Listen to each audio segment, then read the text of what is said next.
عمران خان صاحب سے جو میرا اختلاف ہے وہ یہ نہیں ہے کہ میرا ان کا الیکشن ہوتا ہے یا انہوں نے مجھے جیل میں ڈالا تھا. جیل میں انہوں نے نہیں ڈالا تھا, جیل میں ڈالا تھا جنرل قمر جاوید باجوہ صاحب نے اور چیف جسٹس ثاقب نثار صاحب نے. کہ جب میں اور سلمان صاحب جیل گئے تو جیل میں ہمیں تو جنرل قمر جاوید باجوہ نے اور چیف جسٹس ثاقب نثار صاحب نے انہوں نے ڈالا تھا. پھر عمران خان صاحب نے اس کی ایکسٹینشن کروائی, پھر جج بھی شامل تھے اور جرنیل بھی شامل تھے.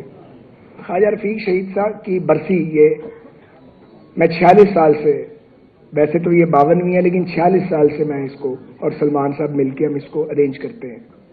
78 میں جب ہم نے پہلی بار برسی کی تو ہم نے چندہ کیا آپس میں کوئی 1500-1600 روپیہ چند دوستوں نے, اور ہم نے برکت علی اسلامیہ ہال سے اس کا آغاز کیا تھا. پھر یہ تسلسل ٹوٹا نہیں, کبھی ہم جیل میں تھے یا باہر تھے, حکومت میں تھے یا اپوزیشن میں تھے. کئی بار جیلیں آئیں, کئی بار حکومتیں دیکھی, ٹوٹتی دیکھی, مار بھی کھائی لاتعداد اور بے شمار, لیکن یہ برسی کا پروگرام جاری رہا. مگر پچھلے سال ہم نے یہ پروگرام نہیں کیا. اس کی کیا وجہ تھی؟ اس کی وجہ یہ تھی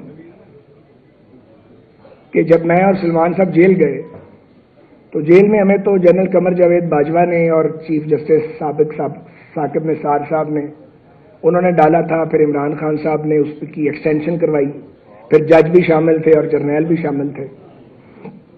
تو وہ ایک بڑی بلیسنگ تھی ہمارے لیے. ہمیں فائنینشیل لاس تو بہت ہوا, ایموشنل لاس بھی ہوا فیملی کا, لیکن میں خواجہ آصف صاحب کو خوش آمدید کہتا ہوں. بڑے طویل بیرونی سفر سے آج صبح ہی آئے ہیں. خواجہ صاحب بہت شکریہ آپ کا, آج کی ہماری مجلس کے میر مجلس ہیں, بہت شکریہ.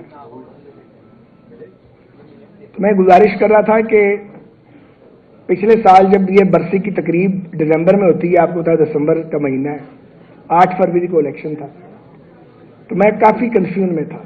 میرے ساتھیوں کو پتا ہے, خواجہ صاحب کو بھی, ایاز بھائی کو, رانا صاحب کو, میاں صاحبان بھی اچھے سے جانتے ہیں, میرا الیکشن لڑنے کا کوئی ارادہ نہیں تھا. اور یہ فیصلہ انفیکٹ تو میں نے جیل میں کر لیا تھا. فیصلہ کیوں کیا میں نے؟ میرے تو رگو پہ میں خون میں پالیٹکس ہے. میرے تو مطلب میں سیاست کے بغیر رہ ہی نہیں سکتا. وہ مجھے بڑا ٹائم مل گیا, جو میرے ساتھیوں کو بھی ٹائم ملا ہے بڑا, انہوں نے بھی جیلیں کاٹی ہیں, خواجہ صاحب نے, رانا ثناء اللہ صاحب نے, مجھے ذرا 1.5 سال مل گیا. سلمان صاحب بھی ساتھ تھے, تو سوچنے کا بڑا موقع ملا. ذرا سائلنس, بالکل خاموشی, سوچنے کا بڑا موقع ملا. میں اس نتیجے پہ پہنچ چکا ہوں کہ پاکستان ریموٹ کنٹرول جمہوریت سے آگے نہیں بڑھ سکتا. بالکل